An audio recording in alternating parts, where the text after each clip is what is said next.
Hey life hackers, Demir Bentley from the Lifehack method. In our last video, we talked about what a mastermind is and why I think people are really missing out not having one in their life. Go check that video out if you missed it. I'll drop the link below. Now in this video, I'm going to talk to you about how to build your mastermind. Let's get into it. So how can you start building your own personal mastermind? Let's assume that you're sold into the concept. Well, let's talk about the easiest way, which is to simply buy into an existing mastermind. Annual mastermind fees usually start around $10,000, but there's really no limit to how high it could go. Could you get it for less? Sure, but then you have to ask yourself about the quality of the other people in the mastermind. I think $10,000 annually is a good place to set your expectations for a life-changing mastermind. Now, if you've got a successful business and you have the money, you should definitely think about just paying the money. Write it off as a business expense. Have somebody else do the heavy lifting for you, because as you're going to see, there's a lot of heavy lifting. Listen, you're going to pay it one way or the other, believe me. I have a client named Mike who could have easily afforded to pay for a mastermind, but he's really tight-fisted, so he thought, I'm going to be really clever. I'm going to create my own mastermind and it'll be free. Only later he realized it's not free. He spent 30% of his time for years recruiting and organizing his mastermind, and now he feels like he's the organizer, so he's stuck. That's a ton of time and energy he could have been spending for years on his own business and his own life. In the end, he confessed to me, if he could go back and do it over again, he would pay 3 times the amount, $30,000, just to save all the time and the heartache and just be able to walk away at any time. So the benefits of a paid mastermind are that it's easier for you. You just focus on your experience and what you get out of it. It's way more organized, way more professional.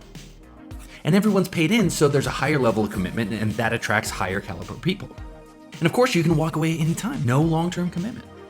Now, if that sounds interesting, I would recommend that you start asking around to people you trust in your industry. Are there any good masterminds in or industry associations that they might recommend? Frankly, a good post on Facebook or LinkedIn is probably going to give you a good start to your search. Pro tip, do not get caught up in the glossy marketing. Talk to real people and get personal referrals. I personally would definitely want to be referred by someone I knew and trusted before I even considered making that kind of investment. I certainly wouldn't go with someone I found on Google. So now that I set it up like that, who on earth would want to create their own mastermind? Okay, well, people who don't have the money, for one. Maybe they're developing themselves and they've got more time right now than they have money. But also people who already have the connections they're looking for. This actually happened when Carrie and I were looking for a couples mastermind. We realized we already knew all the couples we wanted to mastermind with, so why would we pay someone else? Also, people who really get off on leading and organizing, and I'll admit I'm like this. I really love leading. I love organizing. So that part of it doesn't feel like a hardship to me. It feels exciting. And people who want the extra status of organizing. Again, I'm totally guilty of this. I would always rather be the host of a party than just another attendee. And yeah, sure, it's more work, but it's also more status. And I like that. And finally, for-profit mastermind facilitators, which is just people who want to offer that as a service or a business. And that's self-evident, so I'm not going to get into that. Okay, if you're committed to creating your own mastermind, what should you do? Well, let me give you some tips, and I'm just going to go rapid fire here. Read Think and Grow Rich. It's a classic. Reread it if you've already read it before.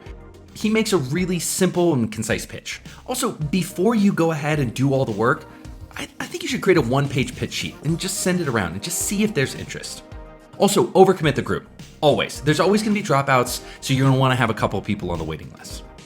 I think in terms of size, keep it to 3 to 5 people. If it's not paid, you want to keep it small, you want to keep it intimate. And make sure to secure a strong buy-in. I recommend like a $1 commitment. I saw a mastermind where you had to donate to a cause you hate if you miss meetings or flake on commitments. I thought that's a great way to get commitment without actually being a paid mastermind. Set a standard weekly time, and I recommend an odd time, like really early or really late, because that means there's no excuse for not making it. And also rotate the meeting leaders every time. Everybody gets to feel a sense of ownership and leadership in that way. Now, if you're doing your own mastermind, you have to be 2 times, 3 times as organized and structured, even going so far as to have scripts and reading from scripts. Because here's the thing, people attend if they feel that their time is valued, and when you're organized, people feel like your time is valued. Go ahead and leave optional time at the end to socialize if you want to, but always allow people to leave on time. If I went too fast with that, just rewind and go rewatch some of those over again. Now here's a suggested meeting format, and again, I'm going to go fast. Feel free to rewatch it multiple times and just take notes. Read a group mission every single time, because people constantly need to be reminded why they're there. Take a minute to re-engage and re-inspire them every single time. Start with wins and losses for 5 minutes. Let people just shout it out randomly, wins and losses. Do 30-second accountability checks, and yes, use a timer. So here's a good example of a 30-second accountability check. My goal was to get my sales page online, but I didn't do it because I was binging Netflix. Done. After that, follow that up with a 45-minute hot seat where you dive deep into the challenges of one person. And don't always be in solutions mode. They might not want to hear your opinion, and you might not know enough to really give them a good opinion. What they're really looking for is to verbalize their own thoughts and be supported by a community they trust. And then wrap up with everyone declaring and writing down next week's commitment. And get clear who's going to be the hot seat for next week. Gang, that's it. Masterminds are pretty simple. It's not hard to design one, it's hard to be consistent with one. Okay, gang, I hope this gets you off to the right start. Go out there, find yourself a group of like-minded people who want to work towards a common purpose. Get that positive social pressure and that support. If you like this video, give it a thumbs up, and give us a thumbs up if you're obsessed with human potential and just living your best life like we are. And consider subscribing to this channel and joining our journey to complete lifestyle freedom. I'll see you in the next video.